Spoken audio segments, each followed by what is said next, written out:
This podcast is brought to you by Customplan Financial Advisors, Inc., an independent insurance managing general agency in Canada. Financialpodcast.ca was developed with one goal in mind: to educate Canadians on important topics that affect their financial well-being and make it readily available to all. We welcome you to plug in and learn with us. If you have questions, please email us at contact@financialpodcast.ca. Hello and welcome to the Financial Podcast. My name is Gary Poyer. The Financial Podcast is brought to you by Customplan Financial Advisors, an award-winning managing general agency that provides exceptional support and resources to the independent financial advisor. Please visit customplanfinancial.com to see all of the resources that are available to you as the independent financial advisor. Today's podcast will be very interesting because we're going to be looking at situations where a parent might disentitle an adult child from the will or might consider it. And to help us understand this disentitling situation, I'm very happy to say that we have with us today Jennifer Lamb of Carscallen LLP in Calgary. So Jennifer, welcome to our podcast. Well, thank you very much, Gary. Good morning. It's a pleasure to be on the podcast again and talking about some of these very interesting issues in the wills and estates world. Okay, well, thank you. And for those of us that watch our podcast regularly, you'll recognize Jennifer from our podcast back in April when we talked about powers of attorney and personal directives. So, Jennifer, why don't you refresh us a little bit about who you are and about your law firm? Absolutely. So Carscallen LLP, we're a local Calgary firm. We don't have offices anywhere else. We're just in downtown Calgary. We've got approximately 36 lawyers and as many wonderful legal professionals and assistants.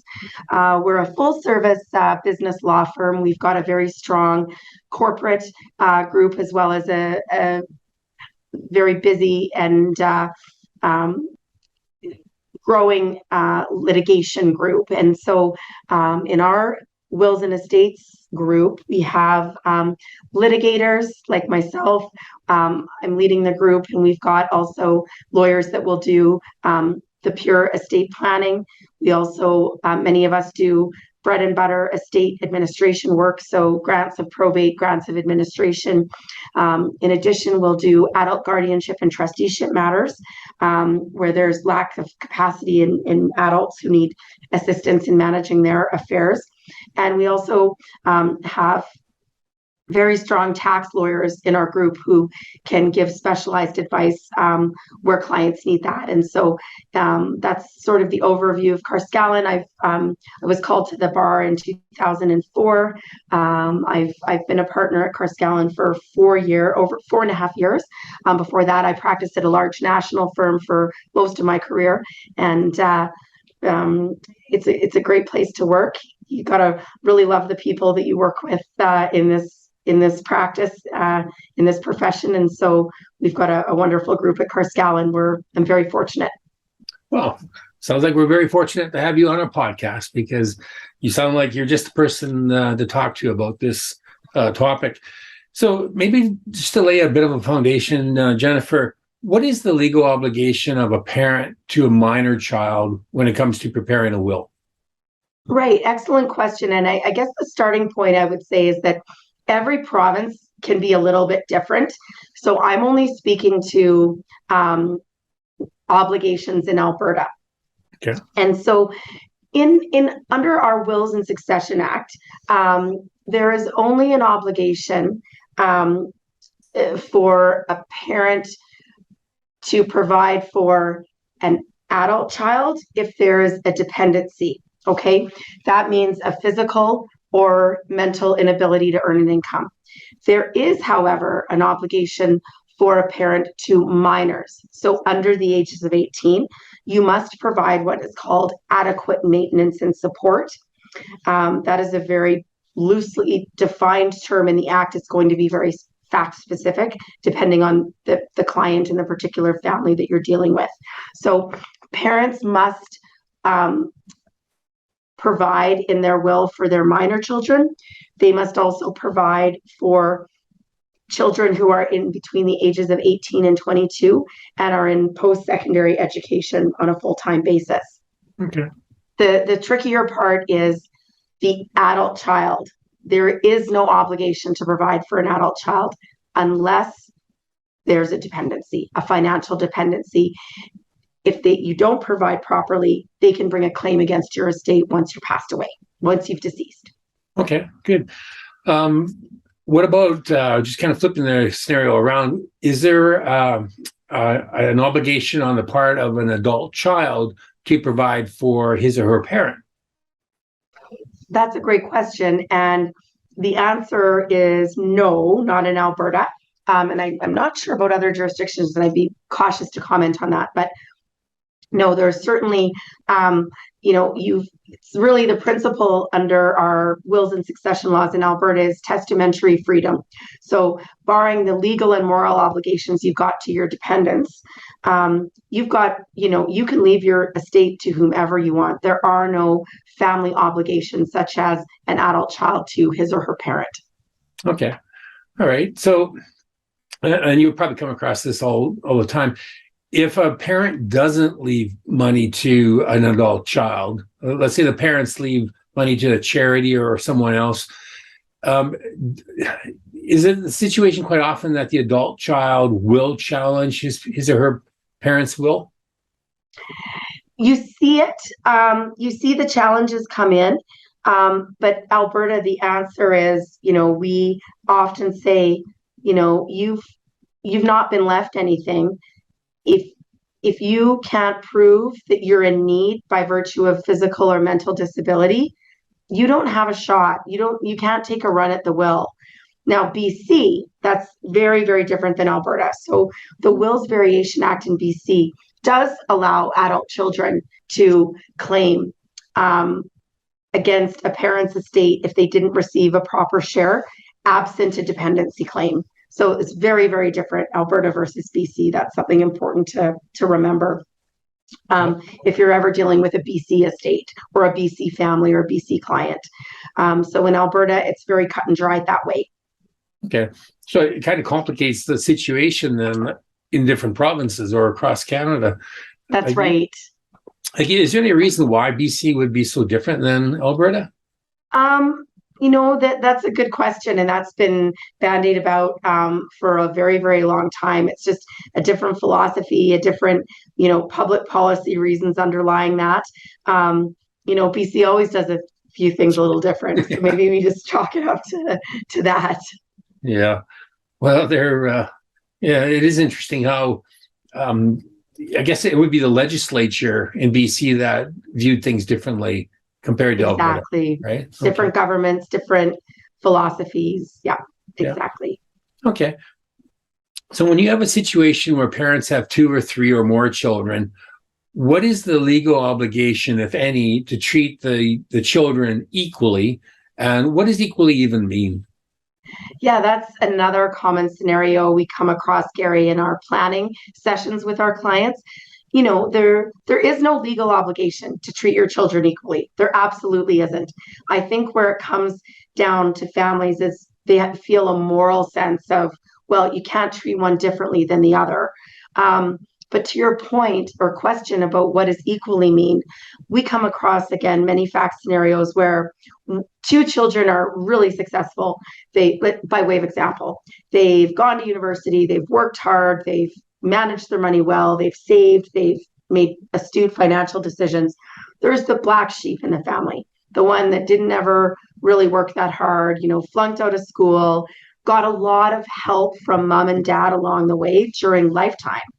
Mm-hmm. So maybe one child is treated far more generously while mom and dad are alive. So then what does that mean when the will is going to be administered?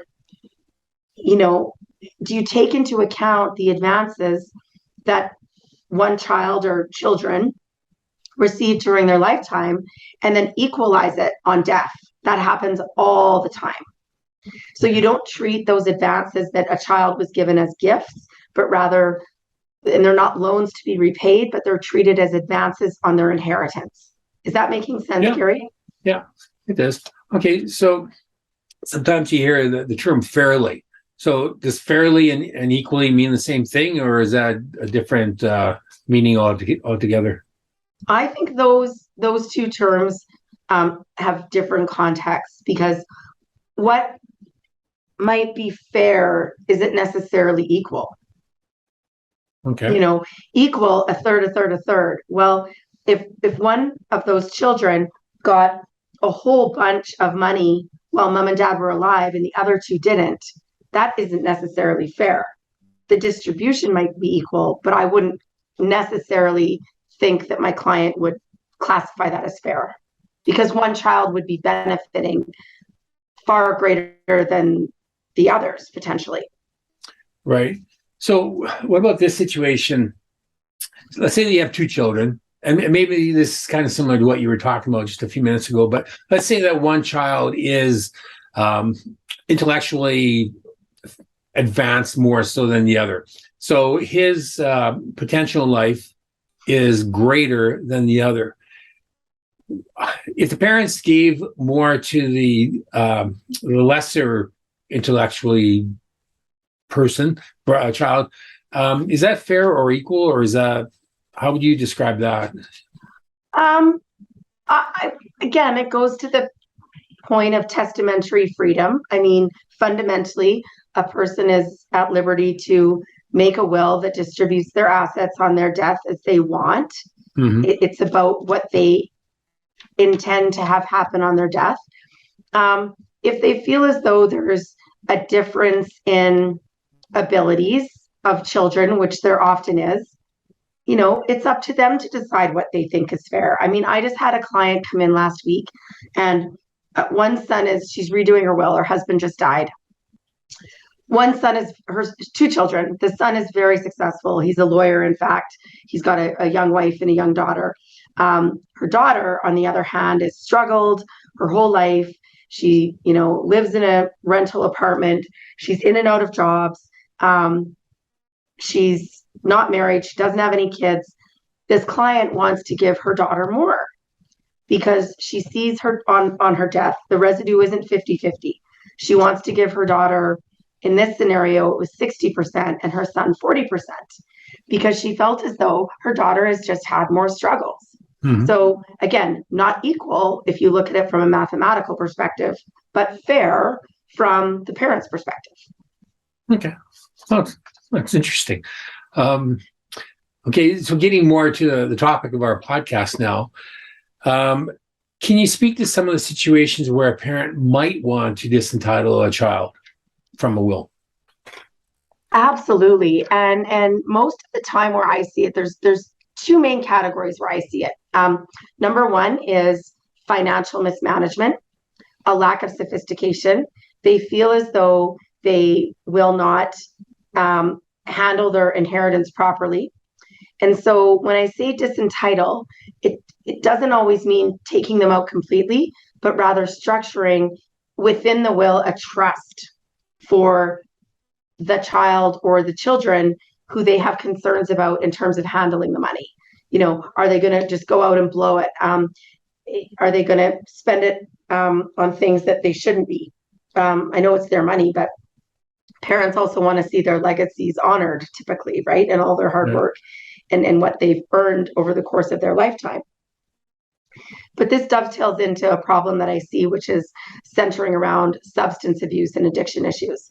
So whether it's gambling, alcohol, drugs, we see that where there's certain children and families, very sadly, that suffer from these. And parents say, well, I know where this money is going to go, so I don't want them to have it. Mm-hmm. Okay. Very common scenario, I'm afraid. Okay. So what strategies are open to the parents in order to disentitle a child and to convey the message that this is what is actually happening?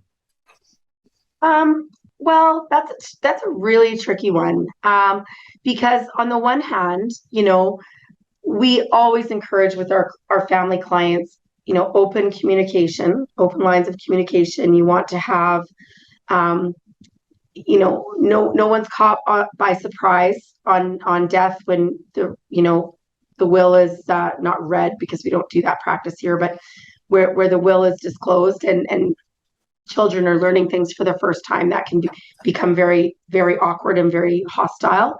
But in terms of like family meetings, mediations, where you can, just have that frank discussion to explain, why these decisions are being made. But the other element to that is, what if a client doesn't want to provide for their child, but they want their grandchildren to have something? And so we're again drafting more and more grandchildren's trusts in our wills, where it's like, okay, these funds are going to be invested for the benefit of the grandchild. At age X, they'll get this percent. X, they'll get this percent. It's usually staggered throughout. And that way they can still provide for a grandchild or grandchildren, well, if the decision is that they don't want to provide for their adult child. Okay. What about a situation where the parents just leave a small nominal amount in the will? I leave John $500, and all the other kids get the rest of it. Do you ever see that happen? Yeah, I do. Very rarely would it be that nominal of a sum, but in our wills where there is basically a specific gift to one child, let's just use $5,000, and then the remaining 4 children split the residue a quarter each.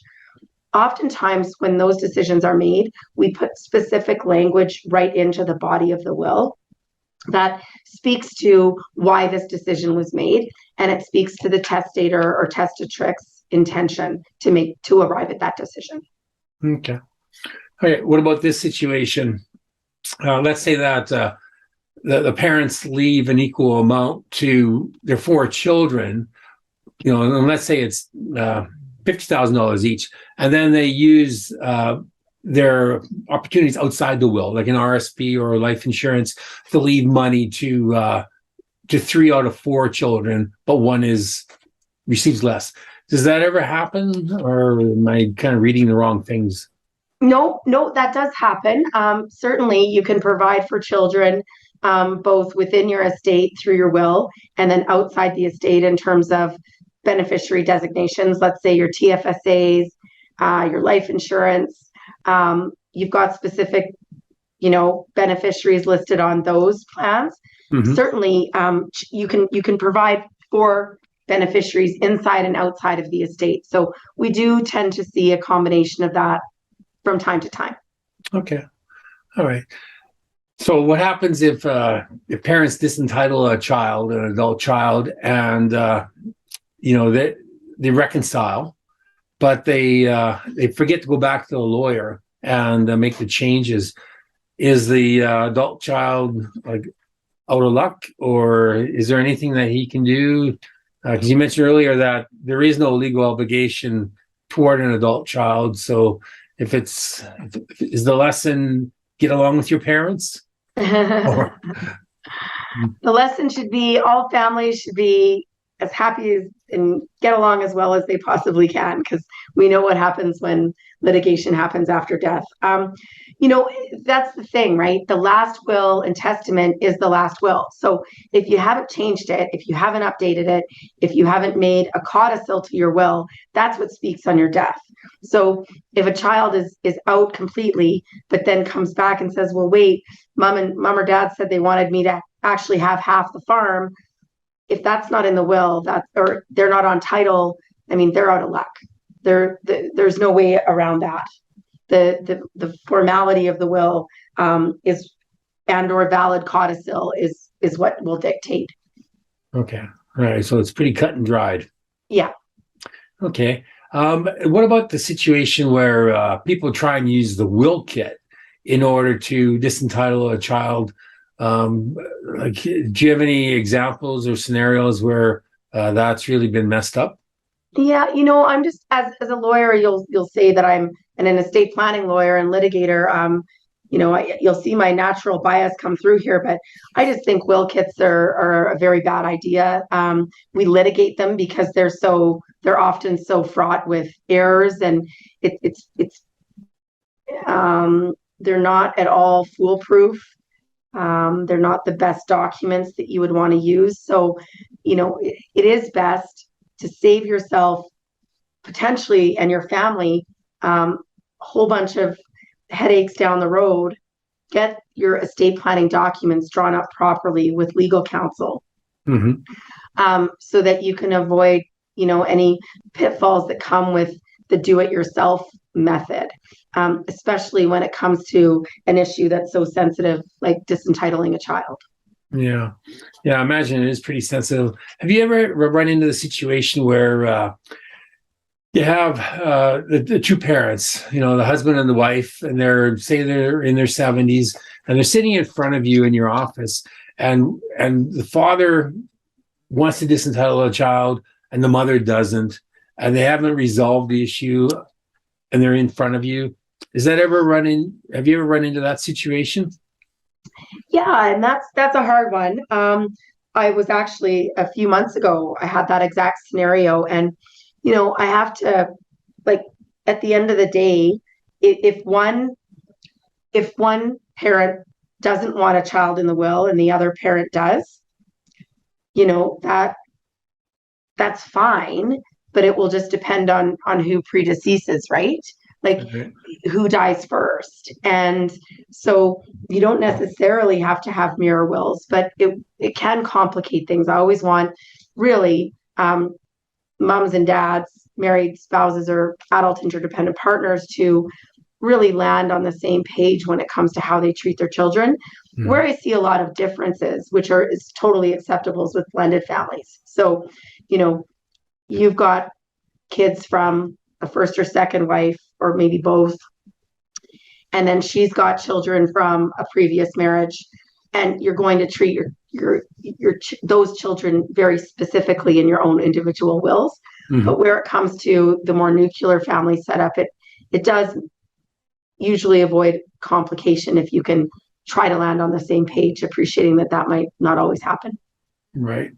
And I'm just curious, when an estate litigation happens, how long of a process is that? Does that usually take, do you usually wrap things up in one session, or does it drag on for months?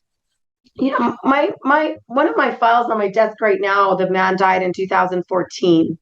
So litigation can take at a minimum a couple of years, in my experience, unless it's really simple and straightforward. You're looking at a very, very expensive, long road of litigious proceedings, usually before anything gets resolved, depending on the size of the estate and the positions of the parties. Yeah, wow. Would never have thought that.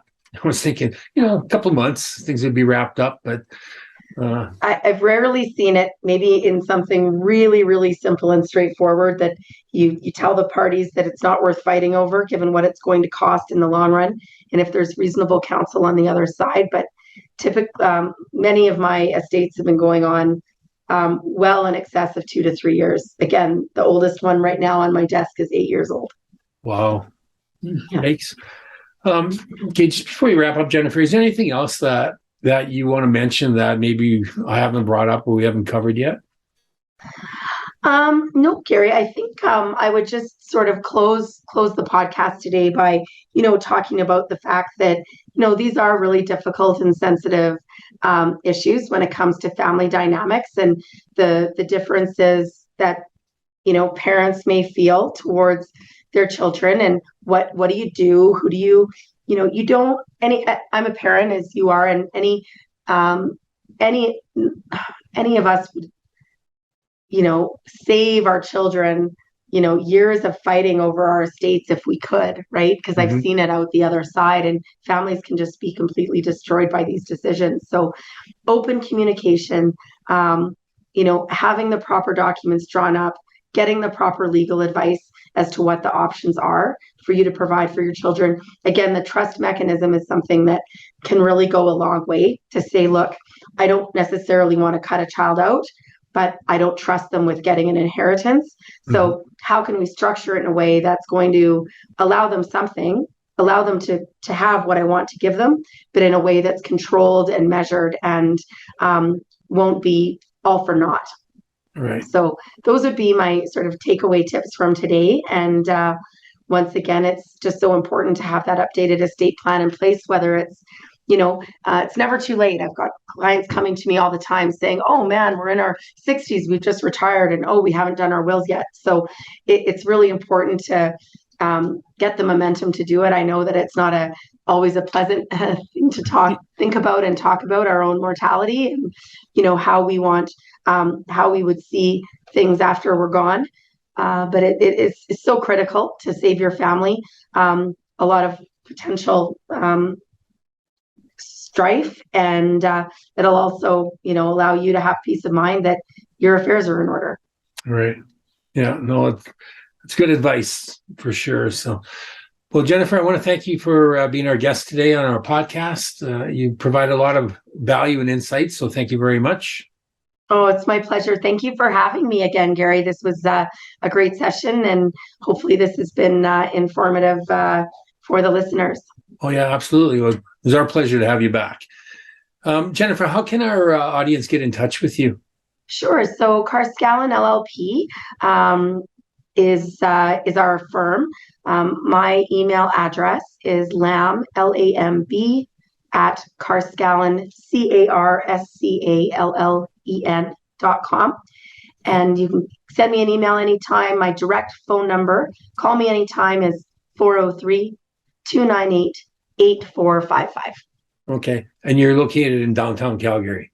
Yeah, right off the C train there. So pretty handy if people want to take transit, albeit today's minus 30. I don't think there's many people that would want to be riding the train today. But in any event, we're very centrally located downtown. Okay, well, perfect. And thank you once more to our sponsor, Customplan Financial Advisors.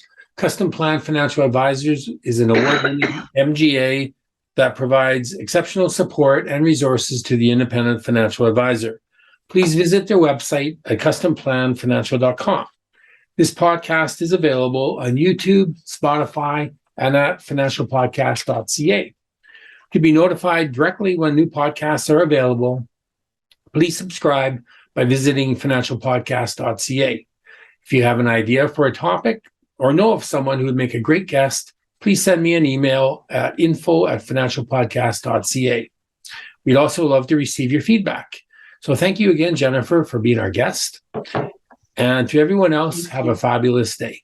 The views expressed here are those of the participants and not those of Customplan Financial Advisors, Inc., its affiliates, or subsidiaries. This is not intended to serve as a complete analysis of every material fact regarding any company, industry, or security. This presentation may contain forward-looking statements. Investors are cautioned not to place undue reliance on such statements, as actual results could vary. This site and podcasts are for general information purposes only and does not constitute investment advice and is not intended as an endorsement of any specific investment product or service. Individual investors should consult with an investment professional about their personal situation.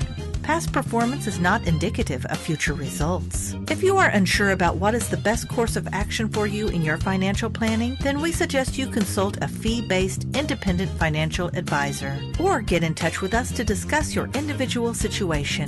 Our phone number is 604-687-7773.